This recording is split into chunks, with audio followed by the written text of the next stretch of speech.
Good morning, everybody. Welcome to this Navient webinar, a CFO's top 10 list for getting technology approved. My name is Michael Carr, and I look forward to spending the next 30 minutes with you. In the spirit of full disclosure, I should say that I am no longer the CFO at Navient, as I was recently promoted to president, but I'll always be a finance guy at heart, so I think the title is still appropriate. I really hope my perspective on this topic will help you move your critical technology initiatives forward.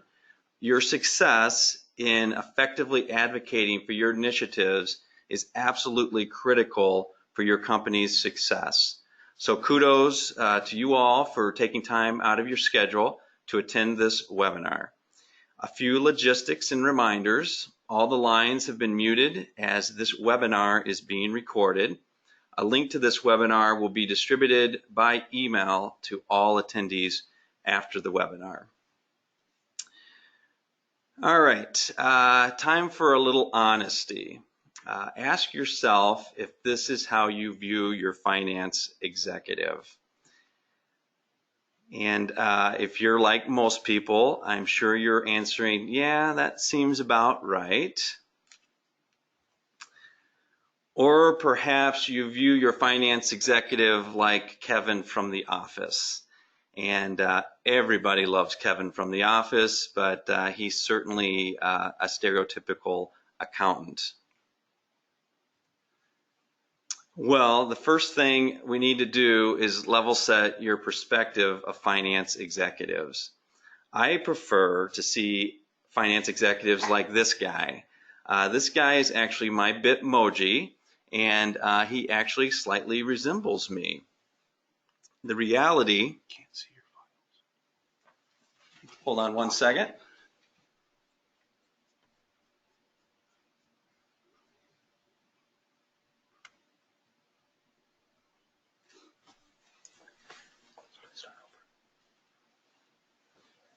Well, the first thing, I'll do this slide. The first thing we need to do is level set your perspective of finance executives. Unlike the bean counter and Kevin from The Office, I prefer to see financial executives like this guy. And if you know me or you saw a picture of me, I think it slightly resembles me. The reality is almost all finance executives and executives in general are just trying to make decisions to do what is in the best interest of their company. Put another way, your executive is trying to do what is in the best interest of your customers, your investors, and your employees, because that ultimately is what is in the best interest of your company. Of course, like everybody, your executive has their own self-interest, but those self-interests are almost always aligned with the interest of the company. So the first thing you need to do when building a business case for an investment in technology is to think like an executive. Consider what is in the best interest of your customers, your investors, and your team members. Again, the first thing you need to do when building a business case for a technology investment is to think like an executive and think what's in the best interest of your customers, investors, and team members. All right, the challenge of seeking investment approval. The bottom line is nobody likes to justify an investment. It takes time. Communicating, educating somebody that probably has less knowledge on this topic than you is a very difficult and sometimes frustrating thing. The reality is you face rejection. Your executive might, for whatever reason, say no, and so you face the real reality of rejection. This is just a plain, flat-out hard process, but it's necessary for the success of your company and your own career growth and success. So prepare, put in the effort, and help your company succeed.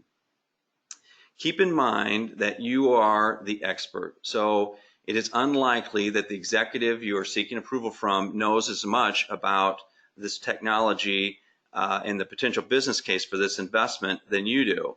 Your job is to cast the vision and to prove the business case for how this investment is good for your company. When you are successful in getting the necessary approvals for your initiatives, you will have helped your company's future success and will have helped your own career growth.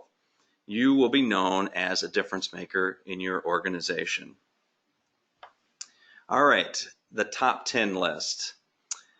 First, properly frame the problem and pain points. Know the competitive landscape. Understand the numbers. Think enterprise, not just your department. Steer away from emotionally charged language. Recognize the benefit to your company's customers. Understand the difference between an investment and an expense.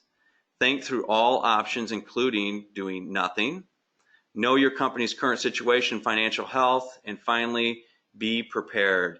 We're going to examine each of these points in more detail as we through the rest of the 30 minutes. All right, item number one, point number one, properly frame the problem and the pain points. Make sure that you articulate the specific problem you're trying to solve. For instance, situation might be our employee recruiting and retention efforts are being hurt by a clumsy applicant tracking and onboarding process. It's a good way to frame the problem and pain points. Or perhaps our cost to process an invoice is 45% higher than industry average. Again, framing the pain points. Our top customer service complaint is caused by a complicated contracting process. Or finally, maybe we need to reduce our cost by 20% in order to be competitive in the marketplace. What is the objective and the solution? What does success look like? That's properly framing. Your framing of the problem and pain points might sound something like this. So Mary's your executive. So it might be, Mary, I believe you're aware that our top customer service complaint deals with long wait times.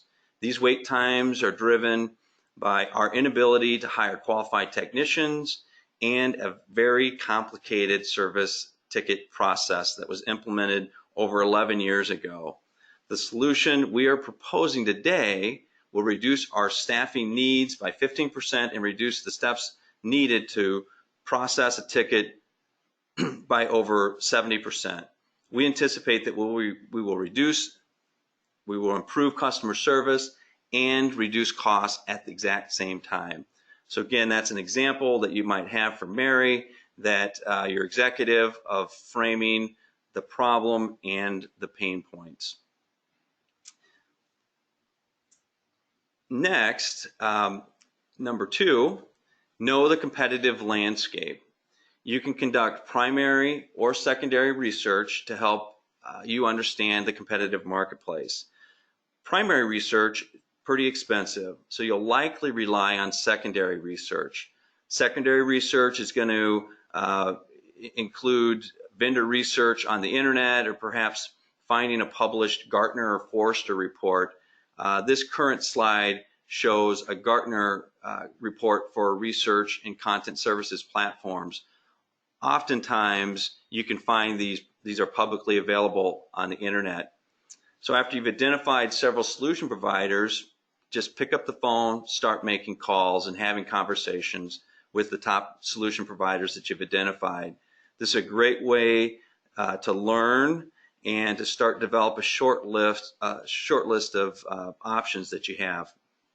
You'll want to get references and talk with your peers at other companies. I personally find conversations with peer companies to be invaluable when I'm personally doing research. You want to be careful, though, that you don't blindly follow the crowd. So just because everybody's doing it and your industry peers are doing it might not necessarily be the best solution for you. The bottom line is you want to demonstrate to your executive that you've done your due diligence, that you've considered all the competitive options. Next, number three, one definitely near and dear to my heart, understand the numbers. The numbers really matter. They matter to CFOs, but they matter to every executive and are critical to the success of returning an ROI and an investment. The specific calculations, ratios, and analysis that you do will vary greatly based on the specific project that you're pitching, but your financial analysis would likely or could likely include projected net savings or net revenue generation for the next 1, 3, 5 years. You want to keep in mind the further that you go out, the less reliable your numbers are.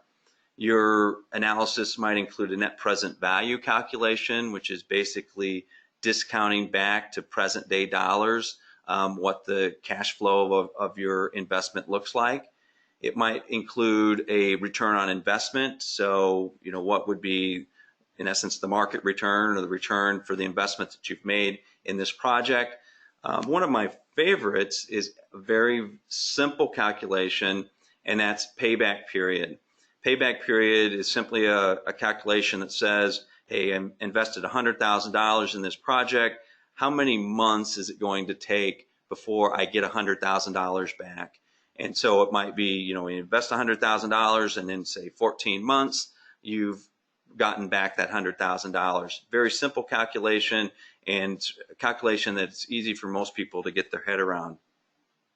You want to make sure that you include all cost in your analysis, upfront investment cost, include all the cost to implement, including internal cost and outside vendor cost. You'll want to include cost savings, internal labor expenses that is saved or spent in the implementation. You'll want to consider additional revenue that might be generated from the investment. As a note, you'll want to also discuss intangible benefits, but you want to be careful about assigning to an aggressive return from those intangibles. But you certainly want those intangible benefits to be considered.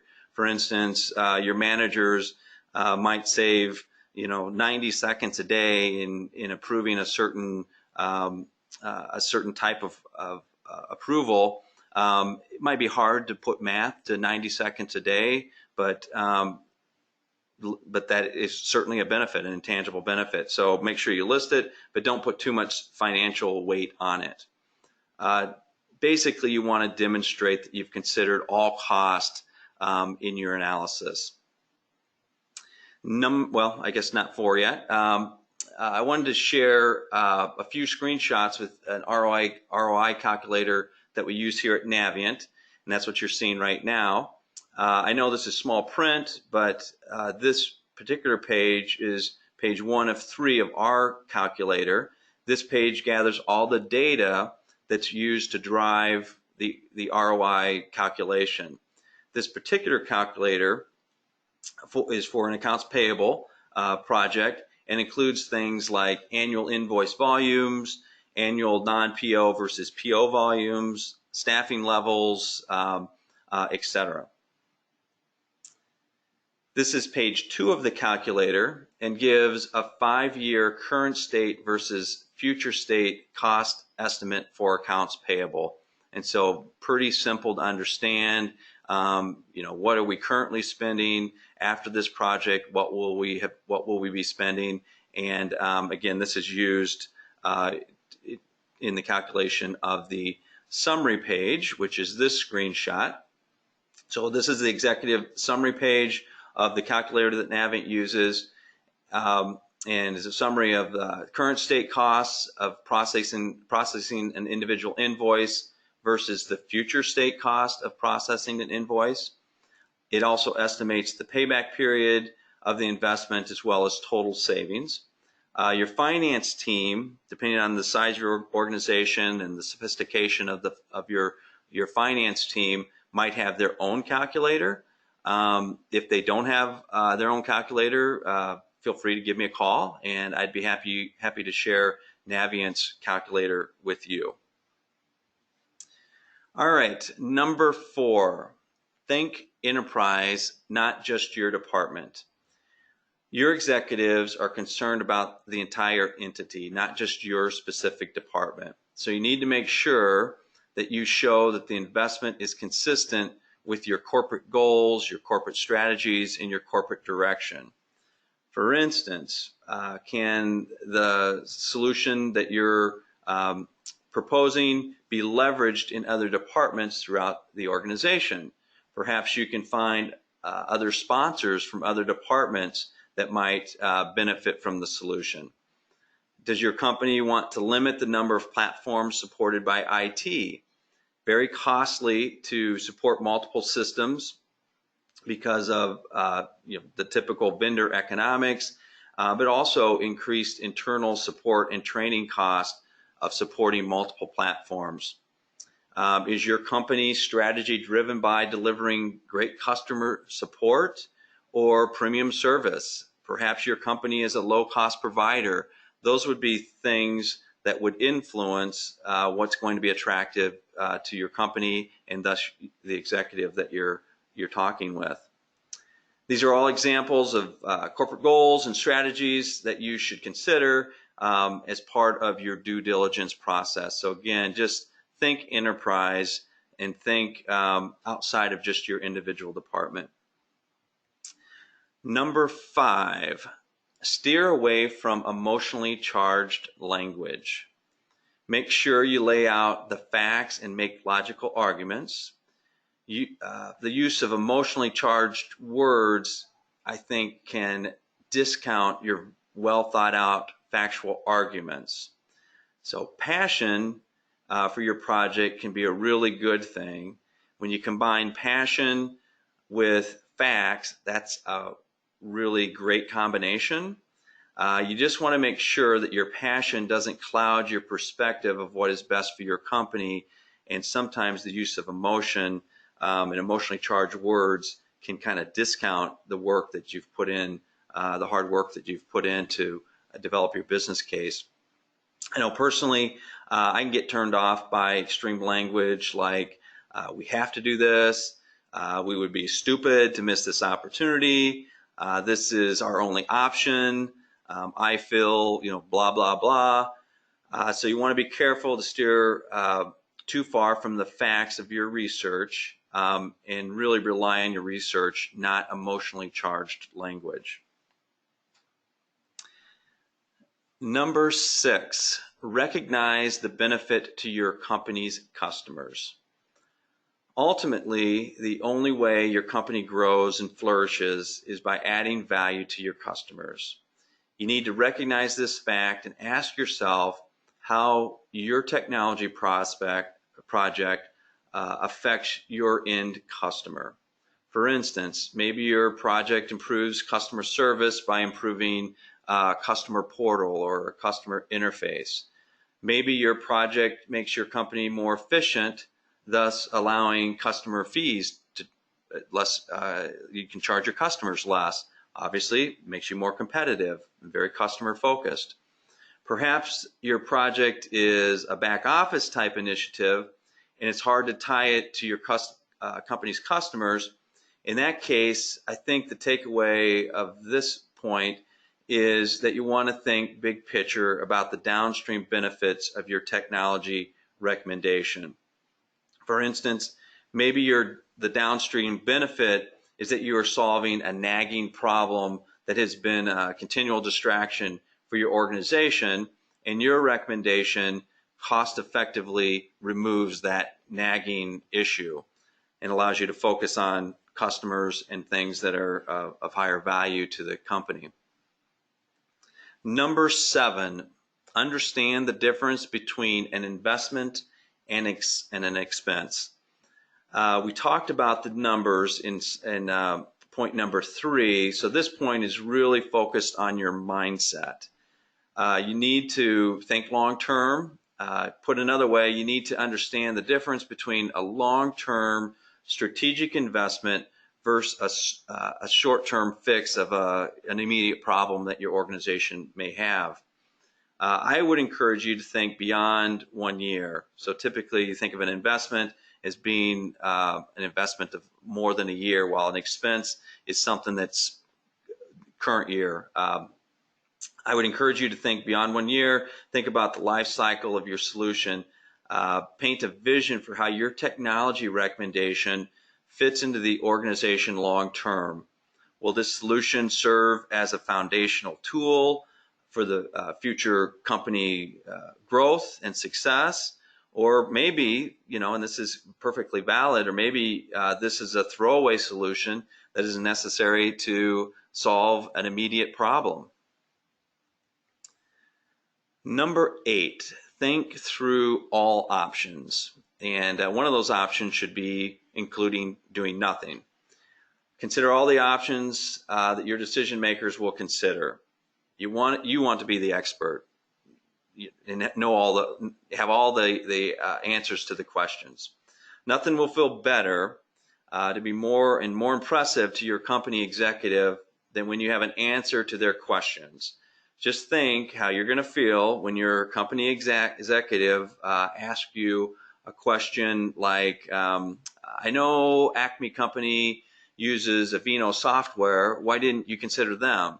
And you answer to the executive, Avino has a great platform, but their niche is in transportation, which doesn't fit our company or industry as well as the other options we've considered. Bam, home run with that response. Or maybe the executive asks you, we've done business with IBM for over 20 years. Why didn't you consider their platform? Your response, IBM is certainly a successful company, has many great solutions, but they pivoted away from this solution years ago and isn't even considered one of the top 10 players in this space by Gartner. Again, just demonstrating that you have command of the facts, you've considered all the options. Of course, you're not going to know all the answers, so when you get stumped, don't get flustered. Simply say, great question. I want to make sure I get you the facts on that, so I'll follow up with you this afternoon in an email.